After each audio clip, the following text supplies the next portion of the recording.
The sub division of commerce, है ना। Commerce को दो पार्ट में बांटा गया है, ट्रेड एंड, ये सब डिवीजन है किसका, कॉमर्स का। The industry which provide a supportive services, कौन सा, to other industries is called tertiary industries, क्या बोला जाता है उसको, tertiary industries. The profit is reward for taking risk, because no risk no gain, no risk no gain. Change in demand, change in demand, ये demand अगर तुम्हारे product का क्या हो जा रहा है, चेंज हो जा रहा है due to economical causes of business risk, and economical causes of business risk, pick out the old one, है ना। कौन सा इसमें से देखो, एक्सट्रैक्टिव क्या होता है, जमीन से नीचे निकाला जाता है ना। सिंथेटिक, एनालिटिकल एंड असेंबलियन, तो इसमें एक्सट्रैक्टिव जो है वो क्या किया जाता है, जमीन से निकाला जाता है, इसलिए ये अलग है। बाकी सब प्रोडक्शन होता है, इसकी जमीन से इन सबको प्रोड्यूस किया जाता है, ठीक है। एलएलपी का full form limited liability partnership, क्या चीज, लिमिटेड लायबिलिटी पार्टनरशिप। इन कोऑपरेटिव सोसाइटी, कोऑपरेटिव सोसाइटी में क्या होता है बोलो, one man one vote, one man, एक आदमी के पास एक वोट होता है। The maximum number of member in private company, private company नहीं, पार्टनरशिप में 50 होता है, प्राइवेट कंपनी में 200 होता है, कितना होता है। The first company was passed after independence is 1956, new companies act was passed in 2013, नया पास हुआ है 2013 में, और पुराना पास हुआ है 1956 में, है ना। The document in which the terms of conditions of the agreement of partnership, partnership के लिए मेन डॉक्यूमेंट होता है partnership deed, which are the following enterprise do not have a separate legal entity, कौन सा इंटरप्राइज का अपना legal entity नहीं होता है, मतलब वो कंपनी से अलग नहीं होता है, कौन, देखो कंपनी जो होता है वो अलग होता है ना। स्टेटरी कॉर्पोरेशन जो है वो भी एक टाइप का क्या है, कंपनी ही है, क्लियर। डिपार्टमेंटल अंडरटेकिंग अलग नहीं होता है, कोऑपरेटिव सोसाइटी भी,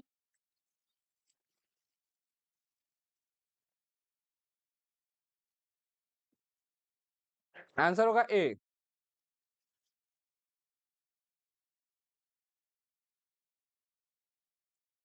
क्या बोला है देखो, यही पूछा था ना कि कौन सा ऑर्गेनाइजेशन है जिसमें शेयर नहीं होता है, डिपार्टमेंटल अंडरटेकिंग में शेयर नहीं होता, जैसे रेलवे का शेयर खरीद बिक्री होता है, क्या सुना है कभी। इंफोसिस कहाँ का कंपनी है, इंडिया का कंपनी है, टीसीएस इंफोसिस सब इंडियन कंपनी है ना। The statement no benefit to the poor people, गरीबों के लिए कोई भी जगह नहीं है, बेनिफिट नहीं प्रोवाइड होगा, किसमें, मल्टीनेशनल कॉर्पोरेशन में, चलेगा ये। The objective of public sector, public sector मतलब होता है गवर्नमेंट कंपनी या फिर स्टेटरी कॉर्पोरेशन या फिर डिपार्टमेंटल अंडरटेकिंग, इन लोगों का मेन काम क्या होता है, प्रॉफिट कमाना, नहीं, इन लोगों का होता है पब्लिक वेलफेयर करना, है ना। रेलवे खुला, मेट्रो खुला, उससे क्या होगा, लोगों का परेशानी जो है वो क्या हो जाएगा, कम हो जाएगा, उनका मेन मोटिव प्रॉफिट कमाना। अगर प्रॉफिट कमाना होता तो वो 5 रुपए का टिकट ना रख के वो 20 रुपए का टिकट रखता, तब उसका प्रॉफिट क्या होता, ज्यादा होता।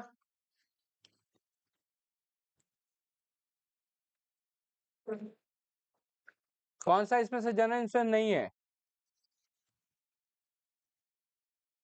The term bank has been originated from the word bank you, EFT माने इलेक्ट्रॉनिक फंड ट्रांसफर,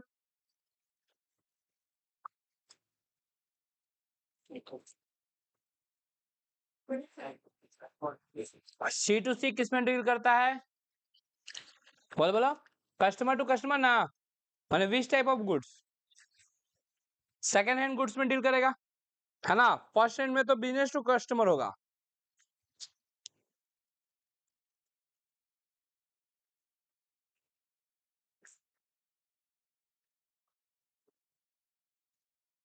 ई बिजनेस के लिए क्या चाहिए? कंप्यूटर सिस्टम चाहिए, इंटरनेट इंटरनेट कनेक्शन चाहिए और ट्रेंड स्टाफ चाहिए जिसको कंप्यूटर चलाने सब चीज चाहिए।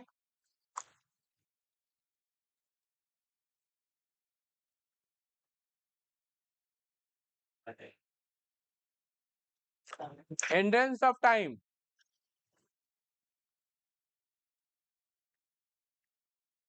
टाइम तो वेयर हाउस ना, टाइम कौन? Place transportation, risk insurance, hidden information. Option देखो किससे मैच कर रहा है। 4 का 1 होगा, 3 का 1 होगा ना, ये तो इसी में है। नहीं समझ में आया? एक ही मैच करने से तो काम बन जाएगा। देखो रिस्क वाला किससे है? इंश्योरेंस है, ये तो कॉन्फिडेंट है हम। तो बी का 3 देखो कौन सा है, ये वाला। समझ में आया? बी में 3 नंबर ऑप्शन कौन सा मैच कर रहा है, एक ही से तो पूरा आंसर क्या हो जाएगा, मिल जाएगा। पहले कॉन्फिडेंट वाला देख लो कि ये एकदम श्योर है कि इसका सही है ना, उससे मैच करोगे तो आंसर। अच्छा, बिजनेस करने के लिए कोई क्वालिफिकेशन का होना जरूरी नहीं है, सही बात है। The main objective of profession is to render services, हाँ लगभग सही बात है। दोनों ही असर्शन और रीजन जो है वो सही बात बोला है, बोथ असर्शन और रीजन आर ट्रू। चलेगा? देखो डिपार्टमेंटल अंडरटेकिंग क्या पब्लिक से पैसा लेता है? नहीं, इसमें पूरा पैसा किसका लगा रहता है? गवर्नमेंट का। रेलवे में क्या पब्लिक का पैसा लगा हुआ है? नहीं, किसका लगा हुआ है? गवर्नमेंट का।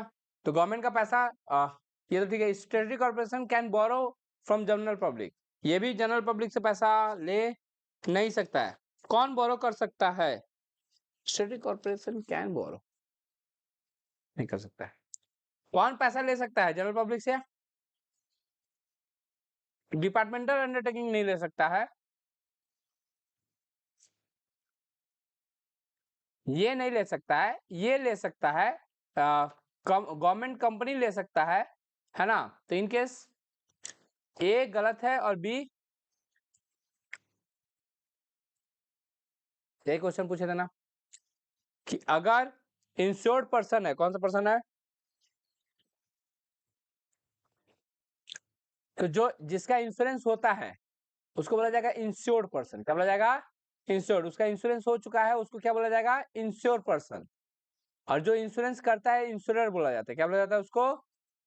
जो जिसका इंश्योरेंस होता है दे आर कॉल्ड इंश्योर्ड। क्या बोला जाएगा उसको? सागर, दवाई चाहिए तुमको? नींद आ रहा है ना? हाँ Nikhil. Industry creates dash utility. Industries कैसा टाइप का यूटिलिटी क्रिएट करता है?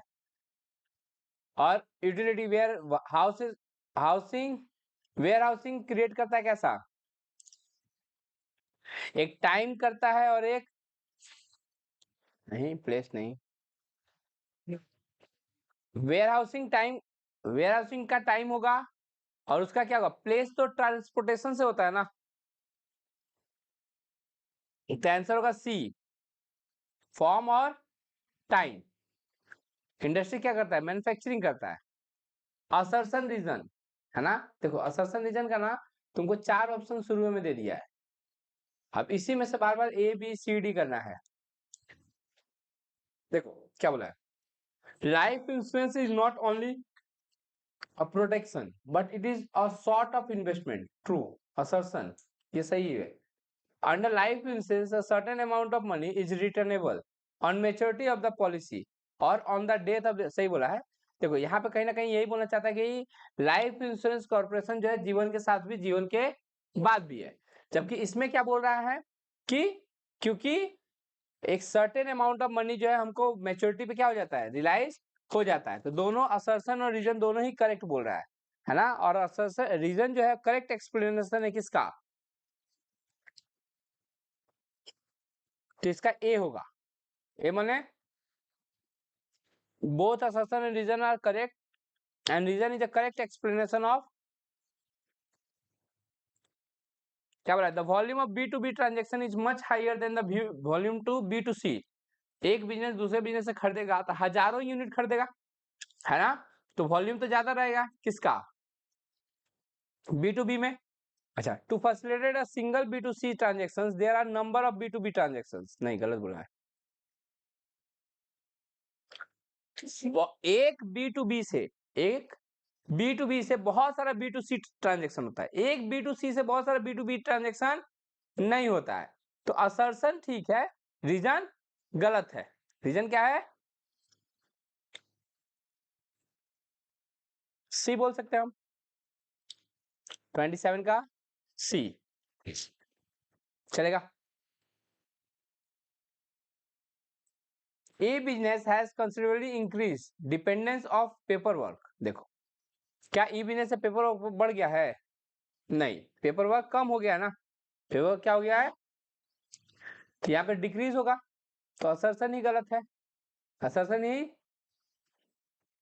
In case of e business most of the work is done electronically through computers, सही है, तो कहीं ना कहीं डी नंबर ऑप्शन, कौन number option. In case of fire insurance insurable interest must be present at the both time नहीं, at the time of loss होना चाहिए, फायर इंश्योरेंस जनरल इंश्योरेंस है ना, तो लॉस के टाइम में मेरा क्या होना चाहिए, इंश्योरेबल। लाइफ इंश्योरेंस में बोथ होता है, फिर से बोलो, लाइफ इंश्योरेंस में इसमें नहीं होता है, किसमें नहीं होता है, जनरल इंश्योरेंस में eight the time of loss तुम्हारा क्या होना चाहिए, इंश्योरेबल इंटरेस्ट होना चाहिए। अच्छा, दूसरा क्या बोला, fire must be proximate causes of loss of fire, दूसरा वाला सही है, माने जैसे अगर हम फायर इंश्योरेंस ले रहे हैं और बाढ़ से मेरा बिजनेस डूब गया, तो क्या हम जाके फायर इंश्योरेंस कंपनी से पैसा मांगेंगे, नहीं, फायर इंश्योरेंस कंपनी कब मेरे को कंपनसेट करेगी, जब आग लगेगा तब, और किसी अदर रीजन से होगा तो वो लॉस कंपनसेट, क्या होगा answer, D. Under E business communication can flow in any way, E business में किधर से भी किधर भी इंफॉर्मेशन क्या हो सकता है, फ्लो हो सकता है। There is a high risk transaction risk in e business due to lack of personal contract between, ऐसा कुछ नहीं है, रीजन करेक्ट नहीं है, माने असर्शन ट्रू है बट रीजन करेक्ट इंफॉर्मेशन नहीं है, तो बी नंबर ऑप्शन होगा। अच्छा, ये कहानी है, कहानी माने केस स्टडी बोलते हैं इसको, क्या केस स्टडी है, mister Joy and mister Birbal felt that there was a great scope of a business in providing services of online grocery stores for the people of their home district. They analyzed the idea in terms of technical, financial, economical, and feasibility. After careful analysis, they found that all the aspects satisfactory. So they decided to start the business called GS Private Limited. Immediately they got a name registered with the registrar. किससे registrar से क्या कर लिया, तो ये किस type का business का बात कर रहा है, the step of formation of business is being discussion, है ना, किसके बारे में बात किया जा रहा है यहाँ पे, तो कहे, हेलो, बोलो दीदी, बोलो बोलो, ठीक है, हाँ हो नहीं, बेच का कॉन्सेप्ट नहीं हो रहा है, वेट करो थोड़ा सा, थोड़ा देर में स्टार्ट होगा, हाँ हाँ, ओए, तो यहाँ पे क्या हो रहा है, कंपनी को अभी क्रिएट करने के बारे में बात किया जा रहा है, तो first step of a company is to promotion, क्या है, फर्स्ट स्टेप क्या है, सुनो ना, सबको बोलो इधर आके बैठेगा, यहाँ खड़ा होने के लिए मना करो तो, हम्म हम्म।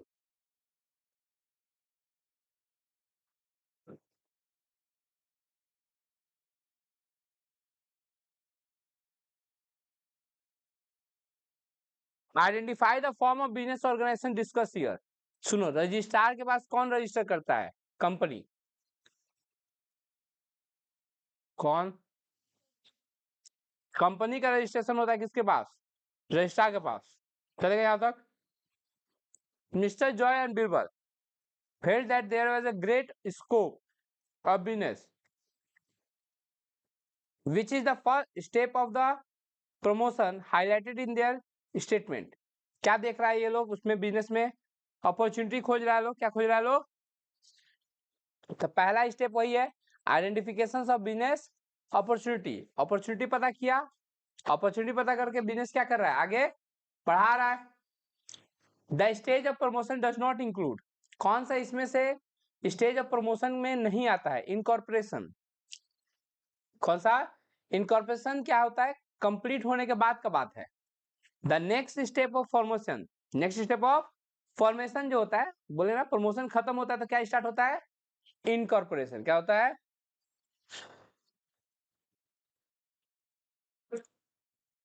हाँ, जल्दी जल्दी। Mr. Alok Bhaumik is a businessman who perform all the cash transactions related to his business through a bank account. किसके जरिए करता है?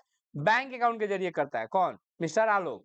Open with the largest bank public sector in India.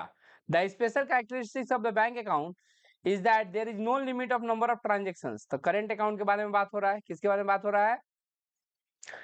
अच्छा, फिर क्या बोला है? The second special characteristic is that no interest is allowed and favorable balance, but interest is charged on adverse balance. Overdraft facility पे charge किया जा रहा है, ऐसे भी पता चल रहा है कि ये मेरे को क्या बोलना चाह रहा है?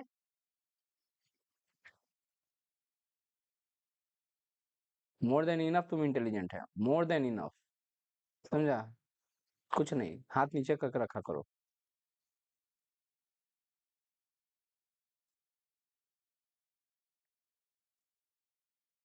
No interest is allowed and favorable balance, but interest is charged on he approaches the bank of withdrawal more than the balance available।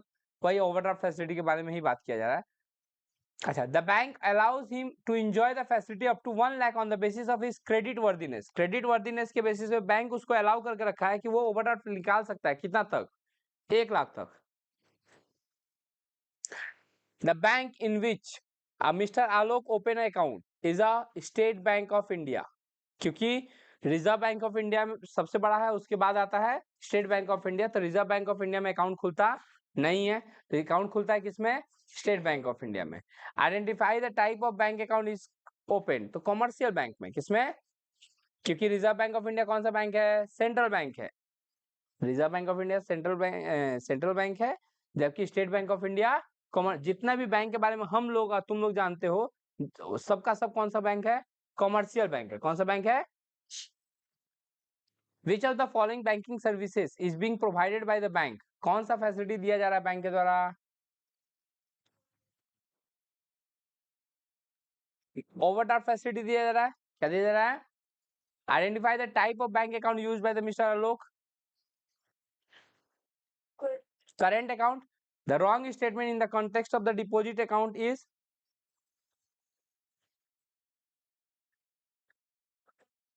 Interest is allowed at a certain rate on the balance of deposit account, है ना? Wrong statement कौन सा है? तो उस interest मिलता है क्या उसको? नहीं मिलता है। डिपॉजिट पे इंटरेस्ट नहीं मिलता है, ज्यादा विड्रॉ करता है तो इंटरेस्ट उसका क्या कर लिया जाता है? चार्ज किया जाता है। तो ये मॉडल क्वेश्चन पेपर था, ऐसे ही क्वेश्चन क्या होगा एग्जाम में आए।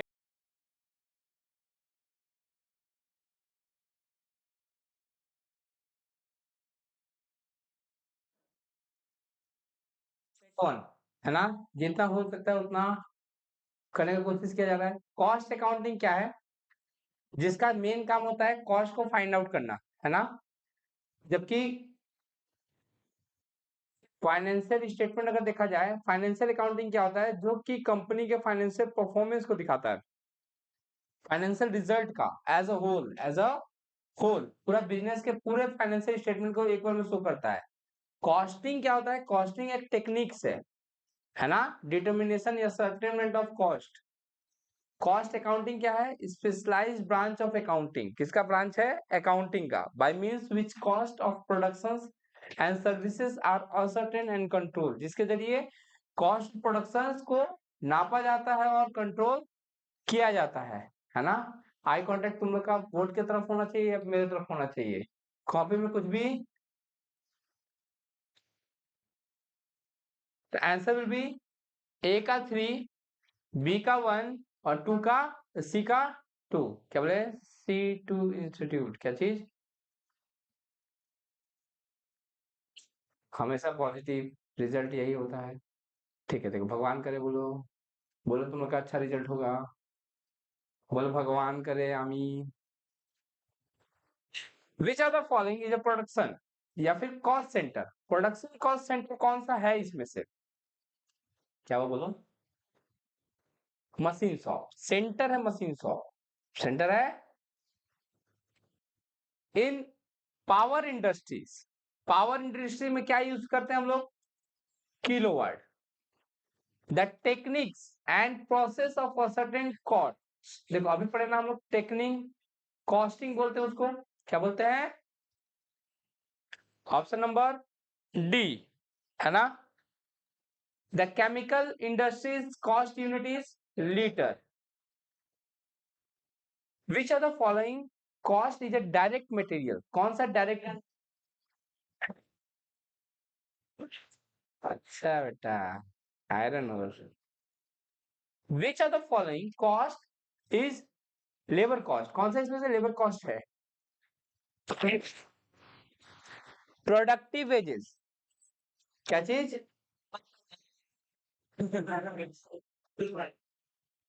आएगा नहीं तो दिख नहीं रहा है, चल बताऊंगा, बता दो Sudhanshu. The cost is 200, question नहीं दिख रहा है, 200 यूनिट का 1400 रुपया। सुन, हाँ, 400 यूनिट का अगर अगर फिक्स रहता तो ये 1400 रहता, अगर फिक्स रहता तो क्या रहता, ये भी 1400 रहता, 1400 तो रहा नहीं, अब थोड़ा सा बढ़ गया कॉस्ट। अच्छा, वेरिएबल रहता तो 200 के से डबल हो गया ना ये, तो ये भी डबल हो जाना चाहिए, क्या डबल हुआ, नहीं, तो डबल भी नहीं हुआ और बढ़ भी रहा है, तो ये सेमी वेरिएबल है, लेकिन उस पोर्शन में नहीं है जिस पोर्शन में होना चाहिए, समझ में आया क्या बोले। हाँ, यही अगर 1400 से सीधा 2800 हो जाता, क्या हो जाता, क्योंकि यूनिट डबल हुआ था, यूनिट, तो कॉस्ट भी क्या होना चाहिए था, तो डबल हुआ नहीं, सेमी वेरिएबल है। Aggregate of indirect material, indirect labour और indirect expenses is called factory cost, क्या हो जाता है, या फिर ओवरहेड भी बोल सकते हो, क्या बोल सकते हो, ओवरहेड ज्यादा बेटर ऑप्शन है। विच of the following is a direct material, कौन सा डायरेक्ट मटेरियल है, देखो ना ना, carriage on material, lubricant oil, cotton wastage and factory stores, carriage carriage carriage of material cost, material के साथ ही क्या हो जाता है, ऐड हो जाता है।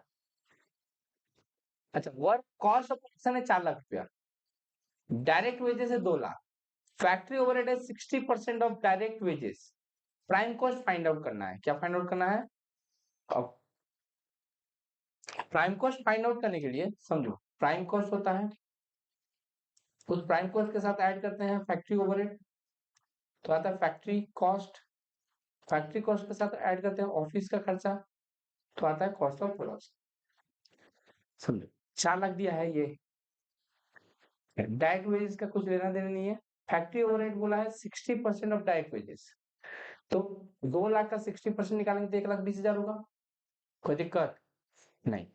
अच्छा, ऑफिस ओवरहेड क्या बोला है, कुछ भी है तो वर्क कॉस्ट ऑफ प्रोडक्शन दिया है वर्क कॉस्ट ऑफ प्रोडक्शन, मैंने वर्क कॉस्ट दिया, फैक्ट्री कॉस्ट दिया है 4 लाख, और ये है 1,20,000, तो बचा कितना, 2,80,000, 280 के साथ एक 20 ऐड करेंगे तो 4 लाख हो जाएगा, तो हमको ये दिया हुआ था, क्या दिया हुआ था, फैक्ट्री कॉस्ट या वर्क कॉस्ट, और उसमें से फिर हम ये लोग निकाले, हम लोग क्या निकाले, फैक्ट्री ओवरहेड, जो कि कितना बोला था, वेजेस का 60%, है ना, तो माइनस किया 4 लाख से 1,20,000, तो क्या फिगर आ गया, 2,80,000, तो यही आंसर हो जाएगा, 2,80,000। Cost of electricity generation for manufacturing unit, manufacturing unit के लिए जो इलेक्ट्रिसिटी का खर्चा है, किसका खर्चा है, वो फैक्ट्री ओवरहेड है, कौन सा ओवरहेड है, अगर पावर रहता, क्या रहता, पावर का अगर खर्चा रहता, किसका खर्चा रहता, पावर का खर्चा रहता है तब चार्जेबल एक्सपेंसेस होता है या प्राइम कॉस्ट के अंदर आता है ना। यहाँ पे तो इलेक्ट्रिसिटी का बात हो रहा है, जैसे हम बता रहे हैं जब जब कंपनी के अंदर में बड़ा बड़ा मशीन चलता है ना, मशीन को चलाने के लिए पावर का जरूरत होता है, और नॉर्मल इलेक्ट्रिसिटी यूज करने के लिए इलेक्ट्रिसिटी का यूज होता है ना, नॉर्मल इलेक्ट्रिसिटी के लिए उसके लिए पावर का जरूरत नहीं है। हम लोग पावर लेकर रखे हैं कि इलेक्ट्रिसिटी लेकर रखे हैं, इलेक्ट्रिसिटी, है ना। जिसका चक्की चलता है ना, जो प्रोडक्शन करता है गेहूं से आटा बनाता है, वो लोग क्या लेके रखता है, पावर। पावर माने ज्यादा इलेक्ट्रिसिटी कंज्यूम करता है ना, तो पावरफुल वो लोग इलेक्ट्रिसिटी का पावर लेके रखता है, तो उन लोग के लिए पावर जो है प्रोडक्शन कॉस्ट है। कौन सा कॉस्ट है, मतलब प्राइम कॉस्ट है, जो भी हो। All the compose cost of goods sold except cost of goods sold में सब चीज किया जाता है, फाइनेंस कॉस्ट को नहीं लिया जाता। Work cost aggregate of direct material, direct expenses,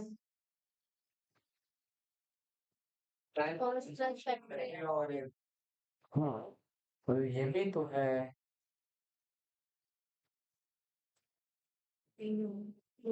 ना, प्राइम कॉस्ट। और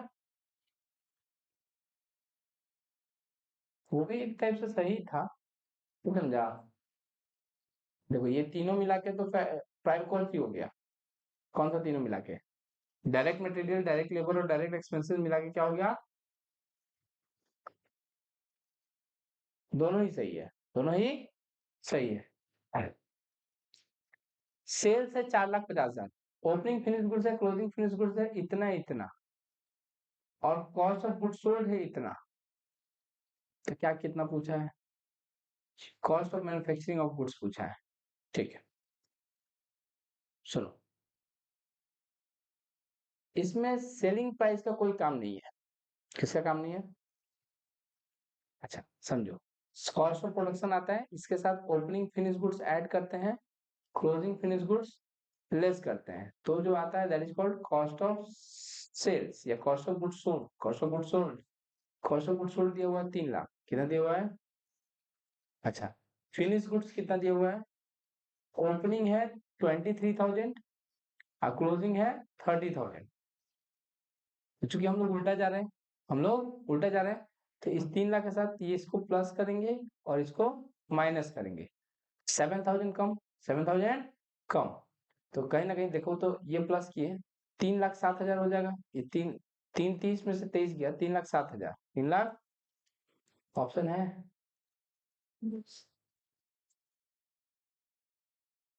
3,07,000, 3,07,000। विच what the primary basis of concept of cost. Primary basis क्या है, किसके बेसिस पे बांटा जाता है ना, एस्टिमेशन। कॉस्ट क्या किया जाता है, एस्टिमेट किया जाता है किस चीज को, कॉस्ट को। How many way of cost classification is possible. Cost को कितने तरीके से क्या किया जा सकता है, बांटा जा सकता है ना। देयर आर मेनी वे, जैसे भैया, जैसे हम बता रहे हैं, cost on the basis of क्या क्या था बोलो। एक एक तो तुम्हारा क्या बोलते हैं, एलिमेंट के बेसिस पे था, बिहेवियर के बेसिस पे था, है ना। और तुम्हारा क्या था, हाँ, फंक्शन के बेसिस पे था। तो बहुत सारा तरीका होता है क्या करने का, कॉस्ट को क्लासिफाई करें, direct cost, indirect cost, nature के बेसिस पे भी था, इसके बेसिस पे था। तो there are many way to use it. Direct cost is also known as hut chargeable expenses होता है। कहाँ कहाँ से सीखता है भाई, कॉन्फिडेंट इतना, गलती को छाती चौड़ा करके, चोरी की है छाती चौड़ा करके, आता भले नहीं हो, लगना चाहिए सबको क्या आ रहा है। Rent of warehouse, rent of warehouse क्या होता है, जहां पे गुड्स रखा जाता है बेचने के लिए, क्या करने के लिए। तो जैसे ही ऑर्डर आता है कि मेरे को 500 पीस भेज दो, तो गोडाउन से उठाते हैं और बेच देते हैं, तो उसी को वेयर हाउस बोलते हैं। वेयर हाउस किस किस चीज का काम कर रहा है, स्टोरेज का काम कर रहा है। एक वेयर हाउस होता है रॉ मटेरियल के लिए, जिससे उससे निकल के प्रोडक्शन के लिए जाता है।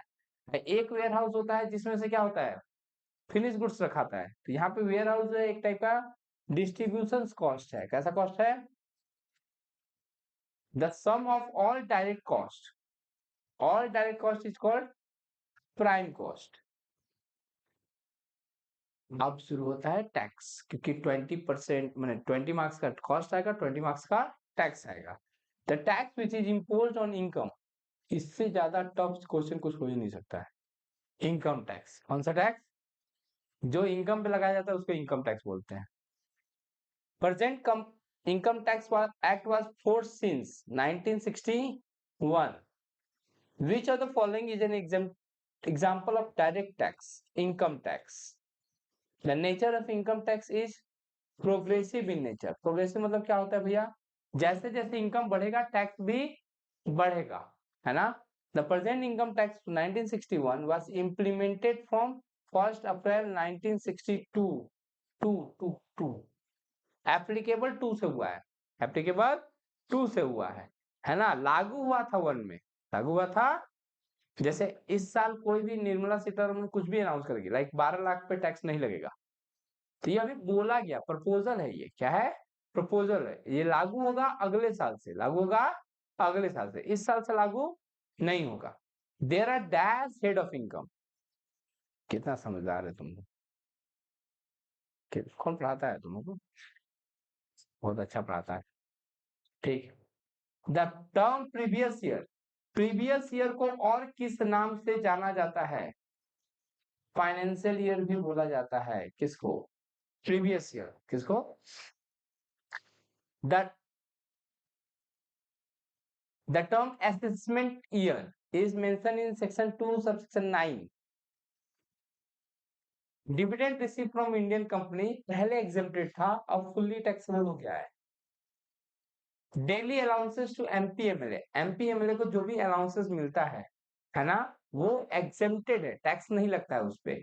Section 10 subsection 17, residential status of an assessee is determined as per. Residential status किसके हिसाब से डिटरमाइन होता है?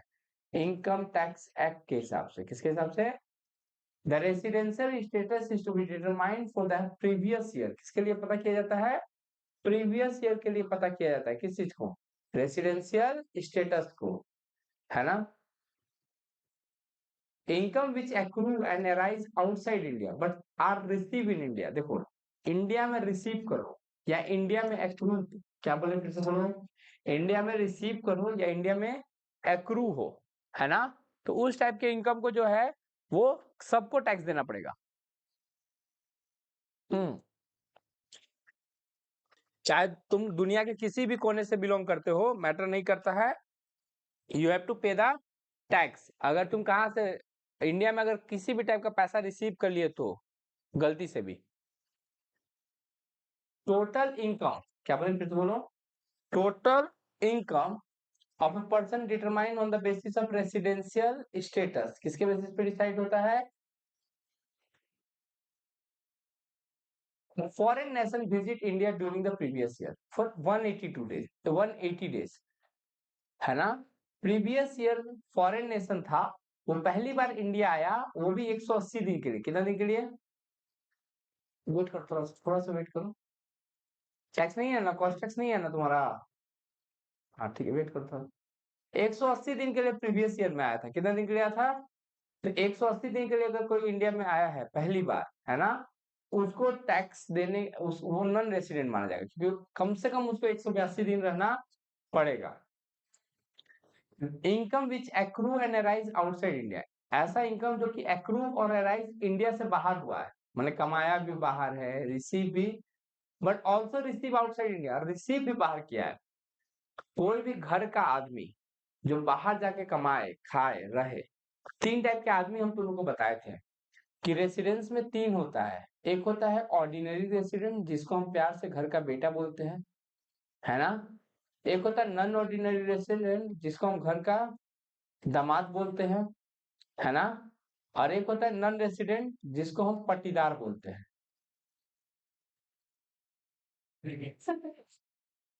तो पट्टीदार कब तुमको पैसा देगा? पट्टीदार तब देगा जब तुम तुम्हारे घर में आया और तुम्हारे घर से उसके बेटा बेटी को पैसा मिला है, तो वो भी तुम्हारे बेटा बेटी को पैसा देगा। तुम नहीं दोगे वो भी नहीं देगा, है ना? दामाद के केस में क्या है, ऐसा नहीं है ना?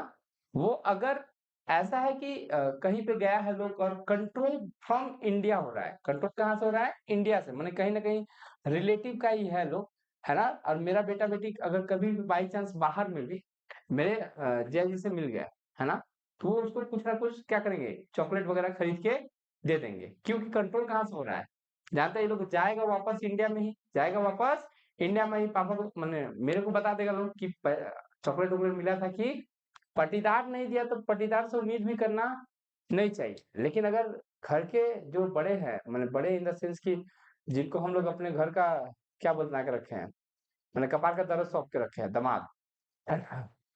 तो उनके लिए हम लोग क्या होगा कि अगर रिसीव इंडिया में होगा, अर्न इंडिया में होगा, तो टैक्स देंगे ही। रिसीव भले बाहर हो, और क्या बोलते हैं, रिसीव भी बाहर हो, कमाया भी बाहर है, लेकिन अगर कंट्रोल इंडिया से हो रहा है, कंट्रोल इंडिया, मेरे वजह से कुछ इनकम उनको हुआ है ना, तो वो टैक्स देंगे। बेटा क्या होता है, किसी भी हाल में पैसा आएगा, तुम घर में जमीन खरीदना है तो भी पैसा देगा, है ना, बिल्डिंग खरीदना है तो भी पैसा देगा, बेटी का शादी होगा तो भी पैसा देगा, है ना, कुछ भी होगा पैसा, पटीदार आएगा सब्जी खरीदने का भी पैसा कौन देगा, बेटा ही। तो कुछ भी हाल में बेटा तो देगा ही, है ना। ऐसा हो ही नहीं सकता कि इसको छोड़ दिया जाएगा, किसको। देखना तुम घर में सबसे कम इज्जत होता है बेटा का, किसका, और सबसे ज्यादा इज्जत होता है दामाद का। काहे का कि घर का कपार दर्द लेके चला गया लोग, कपार दर्द समझ रहा है तुम लोग।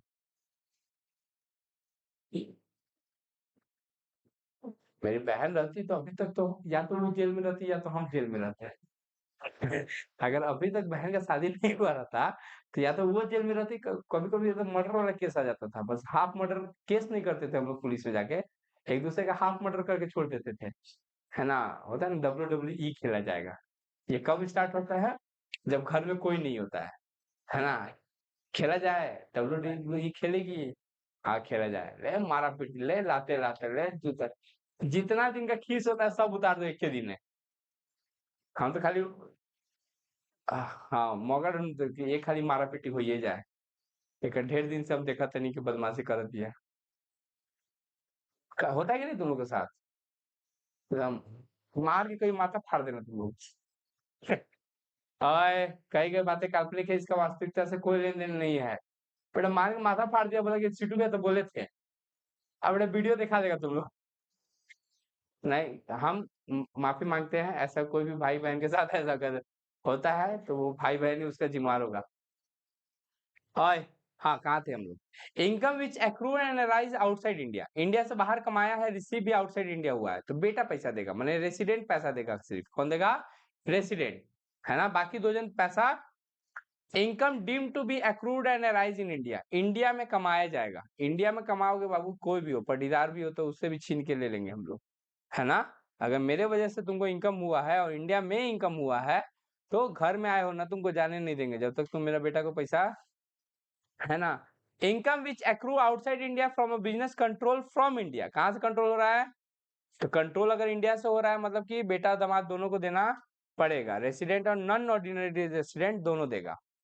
इनकम विच एक्रू और arise outside India but receive in India, कहीं भी हो पकड़ के ले लेंगे पैसा, है ना, सबको पैसा देना पड़ेगा। Residential status of an individual assessee shall be determine once and continue forever, ऐसा कुछ नहीं है। एक बार रेसिडेंशियल स्टेटस हो गया तो जीवन भर उसको वही चलेगा, नहीं, हर एक साल डिटरमाइन होता है ना। Deem resident means an individual who is a foreigner as per section 61 in the relevant previous year में, वो सेक्शन 161 के हिसाब से, ये आंसर सही नहीं, ये फॉल्स है, उल्टा बोल रहा है, both are false, A and B both are false, ये सेट 1 था, सेट कौन सा था, हाँ, सेट 2 करते हैं जल्दी जल्दी।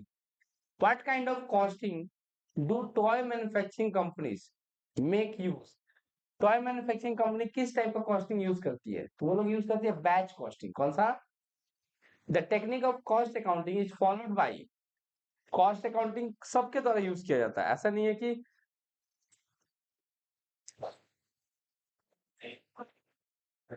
टेक्निक्स, कॉस्ट अकाउंटिंग यूज सबके द्वारा किया जाता है, ज्यादातर यूज किया जाता है किसके द्वारा, मैन्युफैक्चरिंग कंसर्न के द्वारा। Kilowatt is a cost unit, cost unit, kilowatt क्या है, कॉस्ट यूनिट है। Which are the following not example of productive cost centre, कौन सा कॉस्ट सेंटर का, डी, है ना। Canteen expenses is not a cost centre. Indicate whether the following statement are true और false.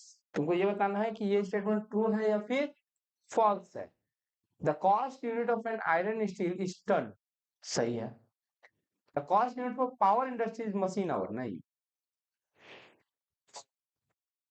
A is true, B is, which of the following is example of selling cost. कौन सा इसमें से selling cost है? सब कुछ, सब कुछ ही सेलिंग कॉस्ट है, सब कुछ ही। Cost of factory shed, cost of factory store for manufacturing unit, है ना। मैन्युफैक्चरिंग यूनिट के लिए फैक्ट्री स्टोर का कॉस्ट फैक्ट्री ओवरहेड के अंदर में आएगा। इसके अंदर में आएगा, आंसर क्या होगा? Factory overhead. कौन सा head? Factory overhead. Salary paid to permanent employee is an example of, salary तो फिक्स मिलेगा। अच्छा, 100 का 1400, 200 का 2800। अबे पगला, फिक्स तो 1400 रह जाता तब कहलाता, ये तो वैरी कर रहा है, प्योर वैरी कर रहा है। 200 से 400 हुआ, डबल हुआ, तो 2800 से 56 डबल हो गया, प्योर वेरिएबल है। Aggregate of direct material, direct labour, direct, यही तो एगो आता है, जिंदगी में कुछ सीखे हैं तो वो है prime cost. Which of the following cost is a direct labour cost. कौन सा इसमें से डायरेक्ट लेबर कॉस्ट है? लेबर कॉस्ट पूछा है, मैनेजर का नहीं होगा, फॉरमैन का नहीं होगा, वेल्डर का होगा। किसका? Development cost consist of, development cost किसको बोला जाता है? हाँ सर, हाँ सर बोलिए।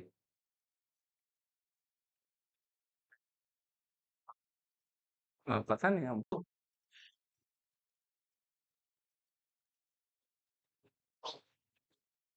Which of the following is not a social objective of business? Obviously production करना सोशल ऑब्जेक्टिव के अंदर में नहीं आता है, तो productivity is not a social responsibility of business. No capital investment is required. Employment में किसी भी टाइप का कोई कैपिटल एम्प्लॉयमेंट का जरूरत नहीं है, यही ना। विच of the following is an economic activities? Debtor selling his goods, क्योंकि टीचर टीचिंग कर रहा है अपने बेटे को तो कोई फायदा नहीं है ना। वाइफ नर्सिंग का काम कर रही है लेकिन अपने हस्बैंड के लिए तो कोई फायदा। The dash of risk varies with the size and the nature, है ना, of business. Degree of risk, degree of, जितना बड़ा बिजनेस उतना ज्यादा रिस्क, जितना कम बिजनेस उतना कम रिस्क। Match the following. सुन, स्ट्राइक बाय वर्कर, वर्कर अगर स्ट्राइक कर दिया it is a human cause, है ना। Loss by earthquake, natural cause. Fall in demand is the economic cause. So option number A चलेगा। When a doctor run his own clinic, his activity is known as business. हाँ, the buying and selling falls under, खरीदना और बेचना किसके अंदर में आता है? बिजनेस के अंदर में आता है। किसके अंदर में आता है? तो both the statements are true. A number क्या होगा answer?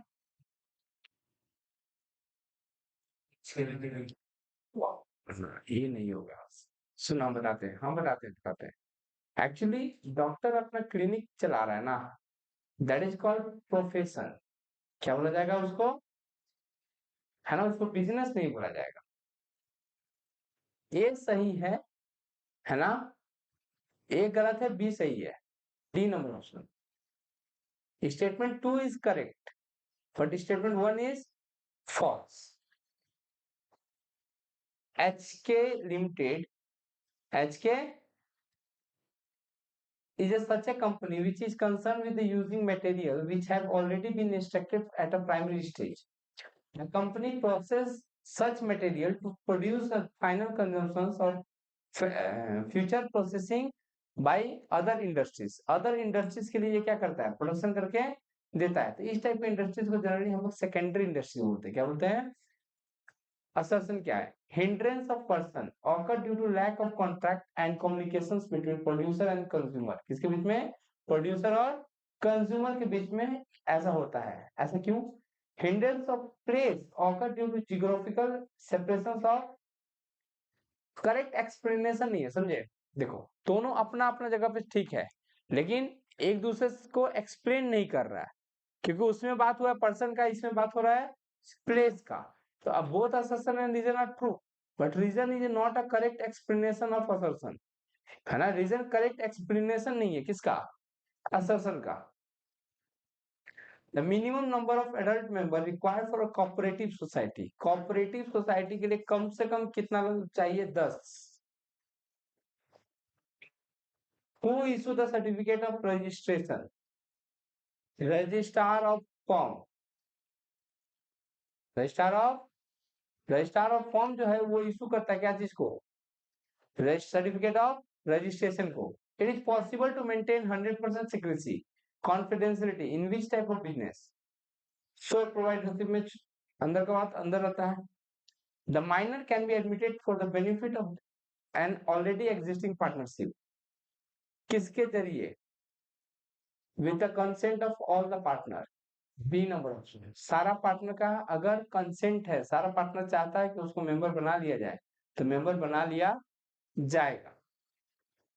Which clause of memorandum define the power and limitations? Objective clause, which is R, S, and J are partners in a partnership form. They share profit and losses in the ratio of 2:2:1. A dispute arises among them. उन लोगों के बीच में झगड़ा हो गया on a particular issue related to transferring of interests. R shares to his brother T. R अपना profit जो है वो T को ट्रांसफर कर रहा है। S and J refuse to accept the proposal of R for transferring his shares in the firm. Which limitations? है ना? कौन सा? Non transferability of interest. D number option. अब केस में इसके बारे में बात किया जा रहा है कि पार्टनरशिप में अपना मालिकाना हक किसी और को ट्रांसफर नहीं कर सकते हो, है ना? Active partners play a active role in partnership business, obviously है। He does not contribute towards capital, ऐसा कोई जरूरी नहीं है ना? Assertion is true, assertion is true, but reason is false. Column 1, dormant partner कौन होता है? बोलो। जो नाम खाली दे दिया है, काम कुछ भी नहीं करता है। एक्टिव पार्टनर कौन होता है? जो बिजनेस पार्टनरशिप में मैनेजमेंट में ज्यादा हेल्प रहता है। सीक्रेट पार्टनर क्या होता है? जो अननोन पब्लिक को जानकारी नहीं है जिसको, है ना? नॉमिनल पार्टनर कौन होता है? अगर हम सही से टिक आउट करें तो डोरमेंट पार्टनर वो पार्टनर है जो कि does not participate in the management, है ना? जो मैनेजमेंट में पार्टिसिपेशन नहीं करता है। एक्टिव पार्टनर कौन होता है? जो पार्टनरशिप में मैनेजमेंट में पार्टिसिपेट करता है। सीक्रेट पार्टनर कौन होता है? जो पब्लिक को अननोन होता है ना? और डॉट नॉमिनल पार्टनर कौन होता है? तो ऐसा ऑप्शन कौन सा? 1 का डी इसमें है, 2 का सी इसमें है, 3 का ए, 3 का ए, 3 का ए इसमें है। अरे भाई, सीक्रेट पार्टनर का अननोन है। गजब नशा है तुम लोग तो लो। रुक जा, ये ठीक है, ये इसका है। आपसे क्या है? कोई दुख है किसी की जिंदगी में? तो option number B, option number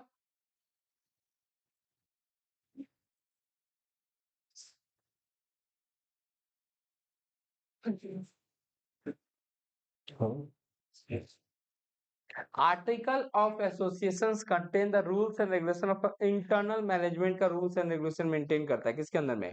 article of associations के अंदर में। ठीक ही बात है। Article of association principal document नहीं है, एमओए प्रिंसिपल डॉक्यूमेंट है। एमओए क्या है? प्रिंसिपल डॉक्यूमेंट है। तो statement A is true but B is false. Statement 1, the partnership fund can have maximum 60 partners. गलत बात है, 50 पार्टनर्स। कितना पार्टनर होना चाहिए maximum? The nominal partner actively participate in the management of the business. Nominal partner participate नहीं करता है किसके अंदर में, बिजनेस के अंदर में. Both the statement are false.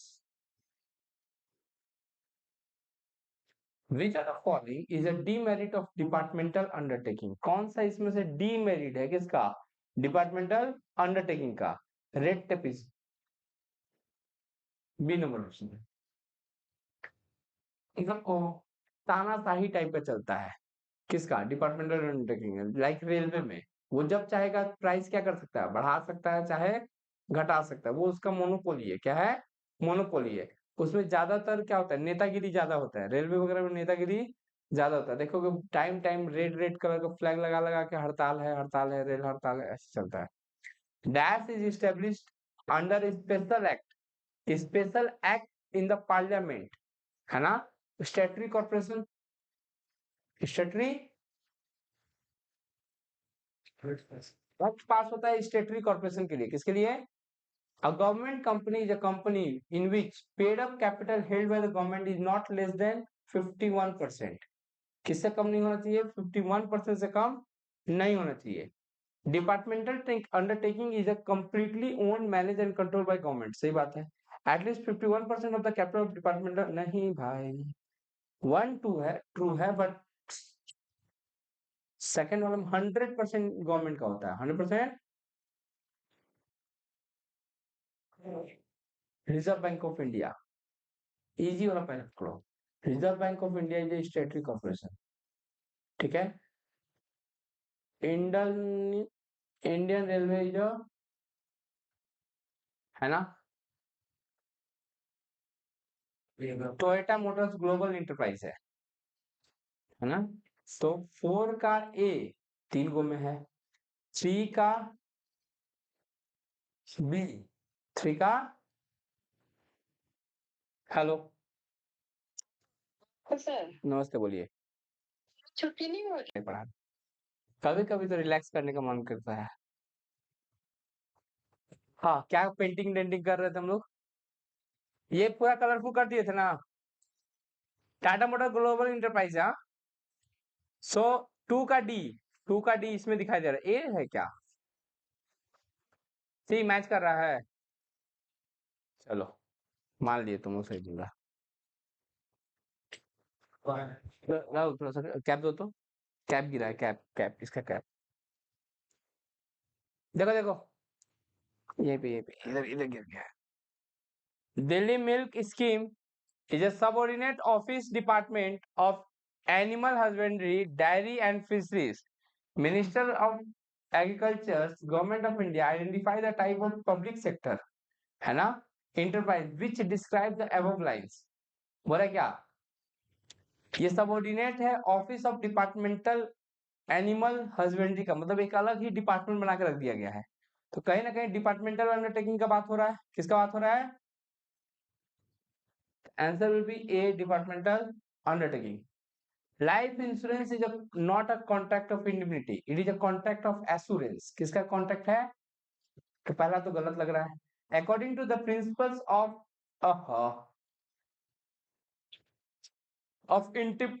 indemnity, the insured is entitled to recover the extent of loss suffered by him up to the limit of amount covered by the policy.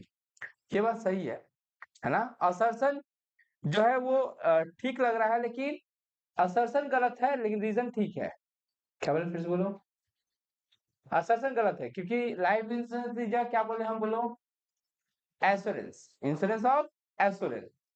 Statement 1, recurring deposit is an account in which the amount is deposited with the bank for a fixed period of time.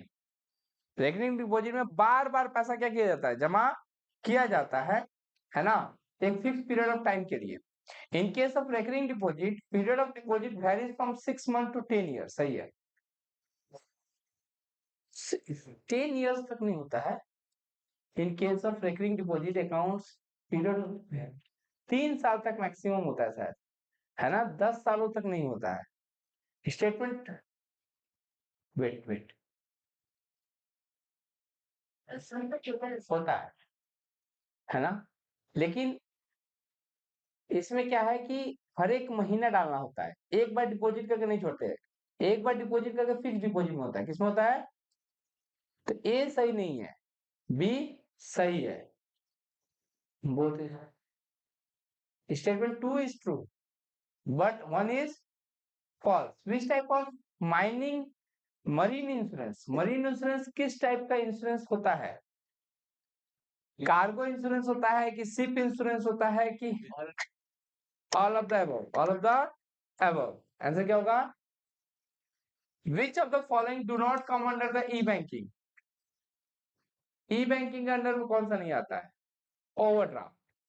There is no maximum limit of sum insure for life insurance.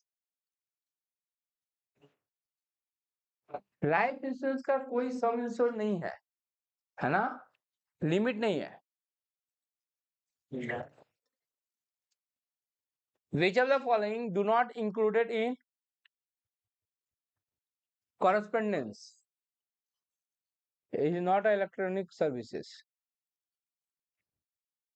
Which of the following is not a function of insurance? कौन सा इसमें से insurance का function नहीं है? Sharing ठीक है, capital information ठीक है, लैंडिंग ऑफ फंड उसमें उधार बाकी नहीं दिया जाता है। लैंडिंग ऑफ फंड किसका काम है? बैंकिंग का। किसका? बैंकिंग का। Which of the following is a service provided by e-banking? Fund transfer हो ही जाता है, एटीएम का काम हो ही जाता है, पॉइंट ऑफ सेल का काम हो ही जाता है। All of the above.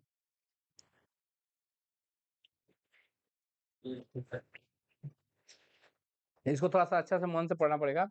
This principles of insurance enables the insured to claim the amount to the third party responsible for the loss. It allows to the insurer pursue legal method to recover. For example, if you get injured in a road accident due to reckless driving of a third party, तीसरा आदमी माने third party जो है वो बहुत तेज से गाड़ी क्या कर रहा है, चला रहा था, the insurance company will compensate your loss and will also sue the third party to recover the money paid against। इसको बोलते हैं प्रिंसिपल्स ऑफ सब्रोगेशन। क्या बोला जाता है?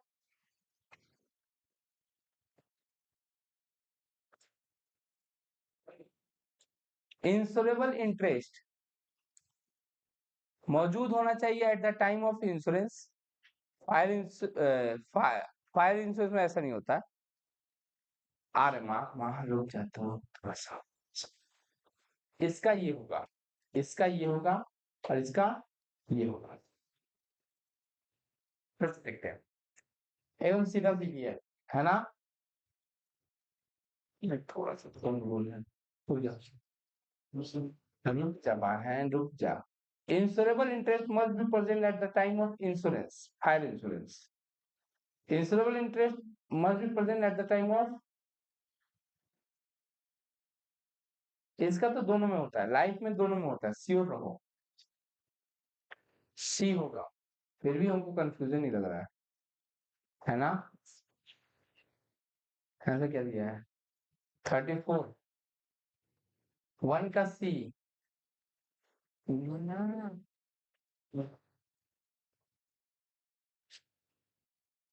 ये बताओगी ना तो मैं टाइम करूँ। इसका लाइफ इंश्योरेंस, इसका eight the time of loss, eight the time of loss marine, और फायर इंश्योरेंस में जब ले रहे हैं तब भी हाँ ठीक है यही होगा। फिर से बोलते हैं, इसको क्लियर कर लो। लाइफ इंश्योरेंस के टाइम में क्या है कि आदमी मरने का इच्छा खत्म हो गया, मरने का इच्छा जीने का इच्छा खत्म हो गया, जीने का जी, जीने का इच्छा क्या हो गया? खत्म हो गया। तो क्या करेगा? एलआईसी ले लेगा और जाके सुसाइड कर लेगा, जाके सुसाइड कर लेगा ताकि उसके घर वाले को ह्यूज अमाउंट ऑफ मनी मिल जाए, है ना? तब तो जान दो क्या एलआईसी लेगा ना, क्योंकि उसको सुसाइड करना ही है और वो चाहता है कि तुरंत अगर हम एलआईसी ले लेंगे तो क्या घर वालों को एक ह्यूज अमाउंट ऑफ मनी क्या होगा, रिप्लेस हो जाएगा, है ना? तो इसीलिए जब जब लाइफ इंश्योरेंस लेंगे तो लेने के टाइम में eight the time of insurance, है ना, जब लिया जा रहा है तब जाके लाइफ इंश्योरेंस होना चाहिए, eight the time of insurance के केस में। अच्छा, मरीन इंश्योरेंस के केस में क्या है? मरीन इंश्योरेंस जब लॉस हो रहा है ना, जैसे मानो समुद्र से हम सामान भेज दिए, बीच में जाके समुद्र में जहाज डूब गया, तो जब डूब गया तो क्या हुआ था कि हम क्या किए थे ना, हम डील कर लिए थे विदेशी से, और कि सामान मेरे पास से निकल जाएगा, उसके बाद आपका हो गया। हम इंश्योरेंस करा के रखे थे कि बीच में डूब जाएगा तो। अब सर सामान लेने से मना कर रहा था कौन? Third party. कौन लेने से मना कर रहा था? और थर्ड पार्टी लेने से मना कर रहा था, और मेरा सामान जहाज से क्या हो चुका है? चल दिया है, यहाँ से चल दिया है, और लेने से वो क्या कर रहा है? मना। अब अमेरिका जाएगा और फिर वापस आएगा, तो मेरा तो लॉस हो जाएगा बड़ा भयंकर वाला। तो हम क्या किए, अपने कैप्टन को बोल दिए कि बीचे में डुबा देना, क्या चीज, सब फेंक देना, सब रास्ता में जितना सामान है सब क्या कर देना, फेंक देना, हम इंश्योरेंस कंपनी से इंश्योरेंस पैसा ले लेंगे। तो इसीलिए बोला कि लॉस के टाइम में तुम्हारा इंश्योरेबल इंटरेस्ट होना चाहिए, जब डूब रहा है तब उसमें तुम्हारा इंटरेस्ट होना चाहिए। और फायर के केस में क्या हुआ, हम इसलिए भी गोडाउन में सामान रखा हुआ है और बिक्री हो नहीं रहा है, तो हम सोचे कि पहले इंश्योरेंस करा लेते हैं फिर आग लगा देंगे, है ना। या फिर मानो कि ये eight the time of insurance, या फिर हम मेरा काम ठीक से चल रहा था फिर भी हम लॉस के लिए हम क्या करके रखे थे, इंश्योरेंस करा के रखे थे। कौन सा? फायर वाला। 2 महीना बचा हुआ था, हम देख रहे हैं कि अब ये सामान बिक्री नहीं हो रहा है ना। अब फायर इंश्योरेंस पॉलिसी खत्म हो जाएगा 2 महीना में। अब मार्केट में इसका दाम गिर चुका है, मार्केट में इसका दाम, हम खरीद के लाए हैं 12,000 रुपए करके, अब मार्केट में ये मिल रहा है 5,000 में, तो हम बेचने जाएंगे तो लॉस हो जाएगा, तो पेट्रोल डाल के आग लगा देना है। इसीलिए बोला है कि दोनों टाइम में होना चाहिए। Personal inspection of goods is possible. Personal inspection traditional में होगा, ई बिजनेस में तो खाली फोटो देख के अच्छा लगता है ना। होता है ना कि मॉडल को देख रहे हैं, देखने में लग रही है कितना सुंदर लड़का या लड़की है ना, कितना अच्छा ड्रेस लग रहा है उस पे, अपने पहनते तो लोला जैसा, है ना। नहीं समझ में आया, मंगाए, वो तो सुंदर होता है ना, 6 फुट का आदमी है ना, बाइसेप उइसेप बना के रखा है, हम लोग क्या मोटा ताजा आदमी, कैसे भी बने डमाडोल लगेंगे, क्या लगेंगे, है ना। तो दिख कैमरा में कुछ और दिखता है, फोटो में कुछ और दिखता है, और रियलिटी में कुछ। तो ट्रेडिशनल में क्या होता है, ट्रेंड में जाते हो तुरंत जाके 10 को ड्रेस चेंज करके देख लेते हो कौन सा मेरे पे अच्छा लग रहा है, क्योंकि मुंह तो खराब है, अपना भी तो मुंह देखना है। फ्लिपकार्ट में, मिंत्रा में क्या देखते हैं, जो मॉडल है उसका मुंह देखने में लगता है कि हाँ ये सुंदर है, हम मेरे में भी सुंदर लगेगा, लेकिन तुम भूल जाता है कि तुम्हारा मुंह खराब है।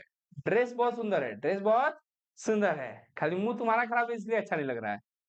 विच of the following is not applicable? Hero, अपना सोचो ना। विच of the following is not applicable in business? E business में कौन सा एप्लीकेबल नहीं है? कॉन्ट्रैक्ट रिसर्च एंड का फर्क करता है, देखो, विच of the following is not a characteristics of e business? कौन पर्सनल टच नहीं होता है? बोला कि भैया स्क्रीन टच तो करते ही हम लोग। E business has considerably increase dependency on paper work पर डिपेंड नहीं करता है ना। In case of e business most of the work is done electronic through computer. A is false, B is true, है ना। E business is a narrow term and a part of e commerce. नहीं, e commerce एक part है किसका? ई business का। क्या बोले, फिर से बोलो। ई कॉमर्स पार्ट है किसका? ई बिजनेस में means buying and selling over the internet. सिर्फ ई बिजनेस का मतलब सामान खरीदना बेचना नहीं, उसका मतलब होता है ई कॉमर्स। उसका मतलब क्या होता है? ई बिजनेस में इलेक्ट्रॉनिक मोड से कुछ भी किए, है ना, बिजनेस को डेवलपमेंट करने के लिए, क्या करने के लिए? Both statement are false.